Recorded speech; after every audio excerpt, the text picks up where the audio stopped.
Petrol, gas, diesel और महंगाई को लेकर मेवात के तीनों कांग्रेसी विधायकों ने केंद्र और राज्य सरकार के खिलाफ अपना जमकर विरोध जताया। नूंह कांग्रेस विधायक एवं विधानसभा में प्रतिपक्ष के उपनेता चौधरी आफताब अहमद की अध्यक्षता में सोमवार को पुन्हाना से मोहम्मद इलियास, फिरोजपुर झिरका से मम्मन खान सहित तीनों विधायकों ने कांग्रेस कार्यालय नूंह पर प्रेस वार्ता कर इसका विरोध जताया। वहीं सरकार से महंगाई पर कंट्रोल करने और डीजल, पेट्रोल, रसोई गैस के दाम कम करने की मांग की। पत्रकारों से बातचीत करते हुए विधायक दल के उपनेता चौधरी आफताब अहमद ने कहा कि महंगाई की वजह से घरों का बजट बिगड़ गया है।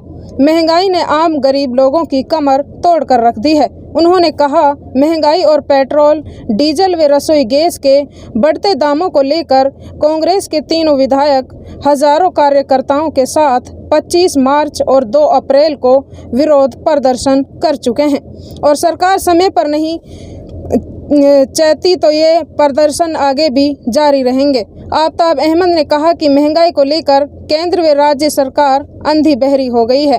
भाजपा सरकार ने देश की जनता को हिजाब, अजान, मंदिर, मस्जिद के मुद्दों पर उलझा कर रखा हुआ है। उन्होंने कहा, भाजपा ने किसानों की दुगनी आय बढ़ाने की बात की थी, पर केंद्र सरकार ने आय आमदनी दुगनी तो नहीं की, पर लागत दुगनी जरूर कर दी है।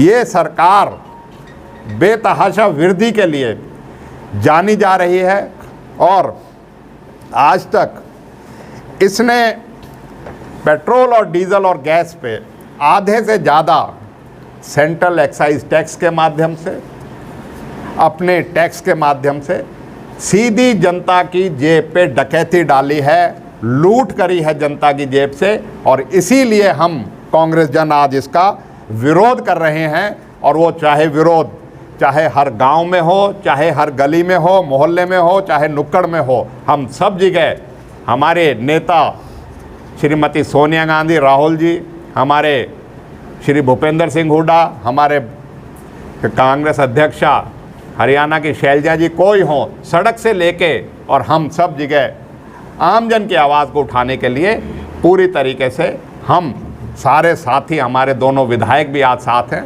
चाहे विधानसभा की बात हो, चाहे बाहर की बात हो, हम इस बेतहाशा वृद्धि के खिलाफ आज इस सरकार की, अंधी बहरी सरकार की आंखों को खोलने का आपके माध्यम से काम कर रहे हैं, जिससे ये सरकार जाग जाए। और इसने वादे तो बहुत किए थे, किसान के साथ भी आय दुगनी कर देंगे, लेकिन आय दुगनी नहीं करी, इन्होंने लागत दुगनी जरूर कर दी है। चाहे डीजल की बात हो, चाहे कीटनाशक की बात हो, चाहे अन्य बीज की बात हो, सब में खाद की बात हो, इन्होंने जो है उसकी लागत बढ़ाने का काम किया है। आज हम ये कह सकते हैं कि इस सरकार ने लूटने के उद्देश्य से कई लाख करोड़ का टैक्स जो है इकट्ठा करके और जनता के ऊपर मार मारी है। आज हम इस सरकार के खिलाफ किसानों से लेके, किराना से लेके सब्जी, गैस, पेट्रोल, डीजल सभी वस्तुएं महंगी हुई हैं। पूरे घर की व्यवस्था का बजट बिगड़ चुका है, बिगड़ गया है। बेतहाशा महंगाई, हर महीने थोड़ी बहुत बचत जो करता था वो सरकार ने उसके निवाला भी छीन लिया है, गरीब का छीन लिया है। बीजेपी सरकार रोज़गार देती नहीं है, किसानों का कर्जा माफ़ करती नहीं है, स्कूल अस्पताल बनाती नहीं है, विकास कराती नहीं है, बस लोगों की जेब लूट रही है। और देश का ध्यान हिजाब पे, अजान पे, मंदिर मस्जिद पे, हलाल झटके पे, हल्दीराम पे उर्दू में क्यों लिखा है, ऐसे मुद्दों को उठा के जनता का ध्यान भटकाने का कोशिश कर रही है। इसलिए या तो ये सरकार इस वृद्धि के खिलाफ आवश्यक कदम उठाए, नहीं तो भारतीय राष्ट्रीय कांग्रेस जनता के साथ मिलकर इस संघर्ष को, इस अपनी आंदोलन को और आगे तेज करेगी। इस जो ये मैंने पहले बताया, ये भारतीय राष्ट्रीय कांग्रेस, हमारी ऑल इंडिया कांग्रेस कमेटी के माध्यम से ये सारे प्रोग्राम, चाहे ज्ञापन का हो, चाहे प्रदर्शन का हो, चाहे आज की प्रेस कॉन्फ्रेंस हो, और आगे भी, क्योंकि हमारी पार्टी की वचनबद्धता अपने आम लोगों, गरीब लोगों अपने के प्रति है। हम इस आंदोलन को आगे भी ज़रूरत पड़ेगी तो अपनी पार्टी के दिशा निर्देश अनुसार इसको आगे बढ़ाएंगे। पुन्हाना से कांग्रेस विधायक मोहम्मद इलियास ने कहा कि केंद्र और प्रदेश सरकार ने पिछले 7-8 साल में महंगाई बढ़ाने और लोगों का रोजगार छीनने के अलावा कोई काम नहीं किया। उन्होंने कहा कि पिछले 7 साल में केंद्र सरकार ने पेट्रोल, गैस और डीजल के दाम 2 गुने किए हैं, जिससे गरीबों को महंगाई से अपना जीवन चलाना भी मुश्किल हो रहा है। वाले मेरा तो सिर्फ इतना कहना है, आप देख रहे हैं जिस वक्त से ये सरकार बनी है, लगभग 7 साल का अरसा इसको होने जा रहा है। इन्होंने सही मायने में आज तक इन्होंने उस वक्त ये कहा था कि हम लाखों बच्चों को, बेरोजगारों को रोजगार देंगे और देश के अंदर, प्रदेश के अंदर विकास कराएंगे, गरीबी दूर भगाएंगे। लेकिन उनमें से आज तक ये सरकार किसी भी वादे पर जो है सही मायने में पूरा नहीं उतर सकी। चाहे वो मरकज की सरकार हो, चाहे प्रदेश की सरकार हो, चाहे वो डीजल की बात हो, चाहे वो रसोई गैस की बात हो, चाहे वो आम आदमी की जो रोज़ाना जिस तरह जैसे नींबू की बात आई, सब्जियों की, फलों की बात आई, कोई भी खाने की चीज़ जो आम आदमी, आम और ख़ास को जो रोज़मर्रा की ज़रूरत है उनकी बात हो, आज उनका जो है उपलब्ध होना भारी हो रहा है।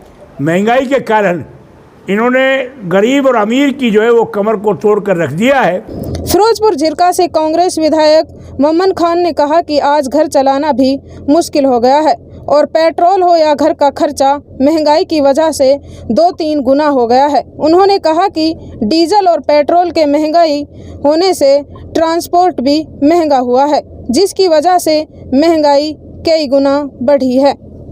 खबर हक टीवी के लिए मेवात से यूनुस अलवी की रिपोर्ट। आप लोगों को खूब पता है कि आज सरकार को, चाहे केंद्र की सरकार हो, चाहे हरियाणा की सरकार हो, तकरीबन 7 साल बने हो गए हैं। 13-14 में जब सरदार मनमोहन सिंह जी हमारे देश के प्रधानमंत्री थे, उस टाइम अन्ना हजारे जी दिल्ली में धरना धर के बैठ गए थे कि भाई कांग्रेस ने बहुत महंगाई कर दी। उस टाइम पेट्रोल डीजल के रेट 50 और 60 रुपये हुआ करते थे। आज 7 साल में डीजल पहुंच गया है 100 रुपये और पेट्रोल पहुंच गया 115 रुपये। कहाँ हैं अन्ना हजारे? आज उसको आना चाहिए और बताना चाहिए, जिसके लिए आप लड़े थे बीजेपी के लिए, उसने देश का क्या हाल किया है। रसोई, उस टाइम रसोई का जो सिलेंडर था इसका गैस का 400 था, 400 रुपये तकरीबन, और आज 1000 से ऊपर ज़्यादा हो गया है। उस टाइम सरसों का तेल मेरे ख्याल से 60 रुपये पर लीटर हुआ करता था, आज 120 से 150 रुपये लीटर तक सरसों का तेल बिक रहा है। और भी 200 बता लो। 200 बाकी सब्जियां कितनी महंगी हो गई हैं, जिस तरह से आफ्ताब जी ने बताया, नींबू आज 400 रुपये किलो हो गया है। यहाँ तक कि जो किचन पहले 10,000 में चलता था, वो किचन का खर्चा आज 30,000 के तकरीबन हो गया है। आप ये लोग लगा लो कि जब डीजल महंगा हो गया, पेट्रोल महंगा हो गया, तो उससे ट्रांसपोर्ट पे कितना फ़र्क पड़ेगा। ट्रांसपोर्ट पूरे देश में महंगा हो गया।